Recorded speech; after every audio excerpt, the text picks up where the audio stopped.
Based on the series of popular Saturday Night Live sketches about metalhead Wayne Campbell and his shy best friend Garth, 1992's Wayne's World was a smash hit and a cultural phenomenon. It spawned catchphrases galore.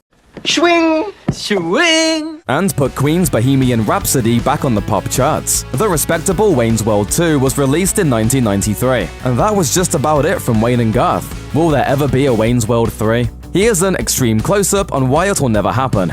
Get the net. Sequel slump. Paramount Pictures, the studio behind Wayne's World, presumably lost a lot of interest in a third installment after taking a look at the box office receipts for Wayne's World 2. While it certainly has its funny and memorable moments, it didn't quite capture the magic of the original. Critics thought it was fine, but not as good as the first Wayne's World, and it only made $47 million at the domestic box office, which was far less impressive than the original's $121 million take. No stairway. Denied. It all added up to a lack of evident demand for Wayne's World 3, and Hollywood wasn't going to put up the tens of millions of dollars required to make it happen. Sister slowdowns.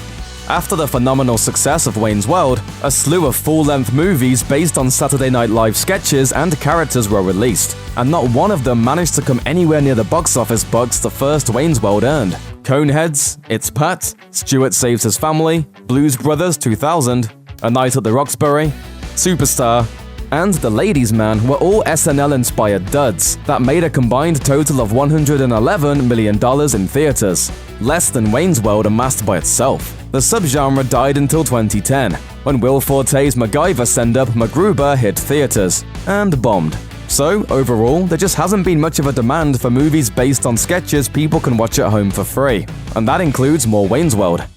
Getting busy.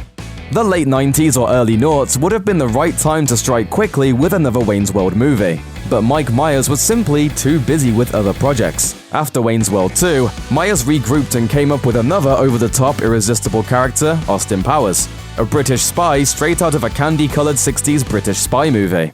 Yeah, baby! Yeah. The first movie in the series, Austin Powers International Man of Mystery, was a modest hit, but built up such a huge home video following that the 1999 sequel, Austin Powers, The Spy Who Shagged Me, made more than $200 million at the box office. The third movie, 2002's Austin Powers and Goldmember, did even better, making those movies along with voicing the main character in the Shrek series and taking roles in films like 54 and Mystery, Alaska, didn't leave a lot of time for Myers to do much else. Family Feud. The success of Austin Powers can be partially blamed for why there was never a third Wayne's World movie. The character of Dr. Evil parodied several James Bond villains, particularly the similar-looking Blofeld of You Only Live Twice. But his clipped speaking voice, distant demeanor, and some physical mannerisms, including extending his pinky finger while talking, may have also been inspired by Dana Carvey's around the studio impression of their old SNL boss, Lorne Michaels. That thing. Yeah. And then, when I saw Mike do it, I did kind of go, That, along with other issues, drove a wedge between the two actors, who didn't speak for years as a result of their tiff. Happily, they've since made up, and have appeared at Wayne's World screenings and on SNL together. Health matters. Carvey wasn't physically available to make Wayne's World 3 when it would have most logically entered production, sometime in the mid to late 90s. Nor was he able to do much work at all. He had some major health problems. Experiencing chest pains, Carvey went to a doctor, where it was discovered that blood wasn't properly flowing to his heart. Hey, come here. Look at this x-ray. Your heart looks like a pig's ass. Look at that thing. Carvey underwent several operations to correct the disorder, including a botched operation where his doctor fixed the wrong artery, but has since made a full recovery. Not interested. Probably the biggest reason why Wayne's World 3 has never happened is that Mike Myers doesn't seem to want to do it all that much. In 2008, Myers and Dana Carvey appeared as Wayne and Garth at the MTV Movie Awards, leaving many fans to wonder if a third big screen outing was in the offing. But Myers said he did it mainly to get caught up with his old friend Carvey. 3 years later, Carvey hosted Saturday Night Live and brought in Myers for a Wayne's World sketch.